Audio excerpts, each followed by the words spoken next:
Salah satu bangunan rumah berlantai 3 di kawasan Ciawi Bogor diduga memiliki rahasia di dalamnya yang membuat penghuninya merasakan ketidaknyamanan ketika berada di dalam rumah tersebut.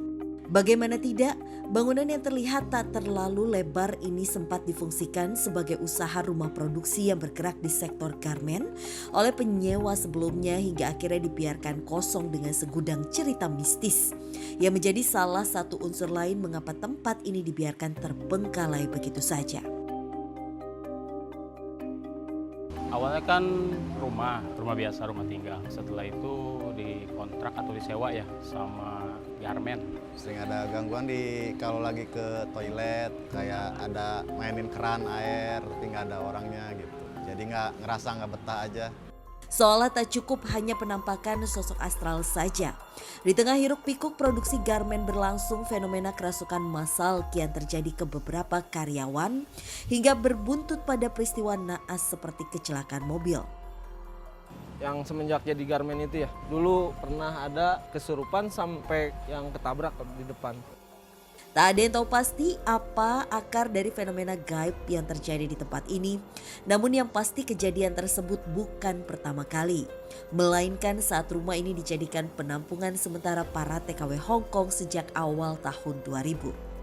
Dikontrak lagi sama penampungan TKW untuk Hong Kong. Hampir tahun 2000-an lah, di zaman kemarin TKW, di siang hari istirahat juga jadi kesurupan lah. Tak hanya kesurupan, gangguan-gangguan ringan yang terus terjadi di tempat ini juga kerap hadir menambah kesan mistis dan angker. Seperti kerap terdengar suara tangis, suara air keran yang dimainkan hingga adanya pergerakan benda secara tiba-tiba tanpa ada seseorang yang menggerakkannya. Jahil, suka menggerakkan barang, pindahin gitu, sama ketawa.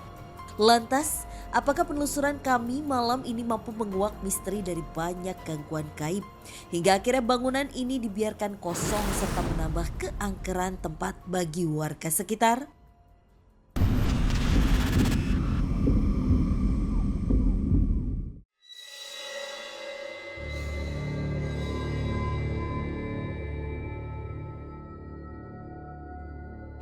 Di sebelah sini pas ya. Pojok itu kayak ada wanita.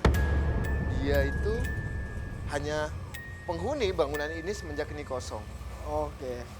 Untuk sosok wanita itu sendiri kan Anda apakah sosok ini sosok yang mengganggu para pengguna jalan di depan? Dia bilang enggak. Tidak ada hubungannya juga. Dia bilang sama saya emang menempati bangunan ini semenjak ini kosong aja. Mungkin sekelebat bayangan cewek ya di dekat kamar mandi sini. Kalau gitu kita lanjutin penelusuran kita ya kan Anda. Nah ini ada banyak anak kecil Fasa. Gimana kan Anda? Hati-hati kan Anda.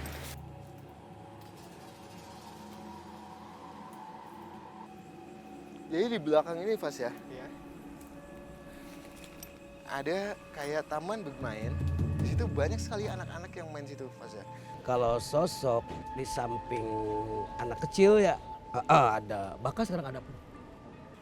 Kayak main kalau kita itu apa sih home bimpa apa ya? Oh Apa iya, sih jenis mainan anak kecil itu sangat banyak sekali anak kecil itu dengan wanita ataupun laki-laki juga. Anak kecil itu lucu-lucu sekali, nggak ada yang mukanya itu nggak ada yang jelek, maksudnya mukanya itu muka Normal aja iya, gitu ya? biasa aja, dan dia happy banget di dalam situ.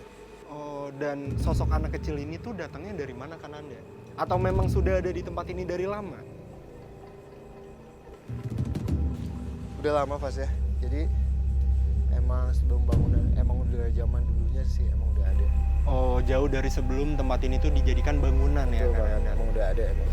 Oke, ya udah kalau gitu kita lanjutkan perjalanan kita mencari sosok yang mengganggu di tempat ini, bahkan mungkin bisa dilibatkan dengan banyaknya kecelakaan yang terjadi di jalanan depan bangunan ini ya kan Anda? Kenapa kan Anda? Kayak ada cewek Fas ya. Kan Anda pelan-pelan, kan Anda. Hai, assalamualaikum. Yes. Jadi gini Fas ya, sosok wanita ini kita bisa bilang cantik, cantik dengan pakaian-pakaian, bukan pakai gaun, pakai pakaian biasa, pakaian-pakaian wanita. Tapi dia ada suatu kejadian yang bisa kita bilang kecelakaan di depan bangunan ini.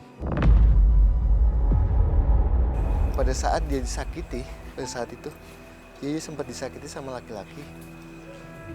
Jadi laki-laki yang tidak mau tanggung jawab apa yang sudah dilakukan ke dia. Dan dia di depan jalanan ini kayak dia jalan seperti biasa, dan dia seperti ini Mas. Astaga.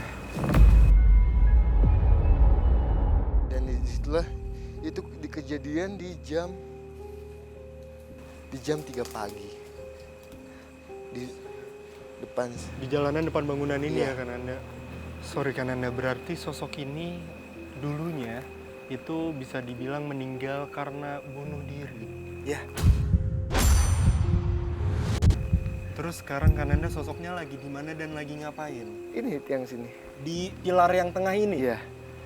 Dengan rambutnya yang hitam dan panjang, tapi bukan sosok yang biasa kita temui, bukan. Tapi dia menggunakan pakaian wanita yang kayak ada bunga-bunga, kembang-kembangnya itu. Hanya tangannya aja sih fase kayak apa ya? Kayak ketekuk gitu. Jadi posisi tangannya nggak kayak gini, tapi melainkan ini, ini kayak patah, cuma ke atas gini pas ya. Terus Kananda mungkin boleh ditanya ke sosok wanita ini, kenapa sosok wanita ini menetap di bangunan ini akhirnya? Jadi gini, Mas ya. Dia menetap di bangunan ini, dia bilang, saya dulu ada di bangunan ini. Apa mungkin bisa kita bilang adalah dia pegawai yang ada di sini pada saat dulunya. Apakah setelah itu sosok ini menjadi bisa dibilang sosok pengganggu di tempat ini Kananda? Dia hanya menampaki wujudnya aja. Jadi mengganggunya itu ada suatu momen yang bisa kita bilang kalau kondisi pegawai pada saat di sini lagi down juga, modelan kayak dia suka mengganggu fase. Kebanyakan sih perempuan ya. Di lantai 2 itu ada gadis remaja lah, tapi cantik ya. Supaya dia itu kayak mengikuti jejaknya dia. Sebentar, berarti dia itu bisa dibilang menghasut juga. Ya kayak menghasut kayak gitu pasti. Aduh. Jadi sosok ini diminta sama yang bisa kita bilang penguasa lah. Dia Sosok ngomong, terkuat ya di tempat ya ini. dia bilang ada sosok penguasa yang menghasut dia supaya yang apalagi untuk mengutus dia untuk mengganggu bahkan untuk mencelakai kayak gitu fase. Oke. Terus apakah sosok ini ada sangkut pautnya dengan banyaknya terjadi kecelakaan di jalanan depan bangunan ini Kananda? Dia bilang iya. Tapi tidak sepenuhnya semua itu dia yang melakukan dia.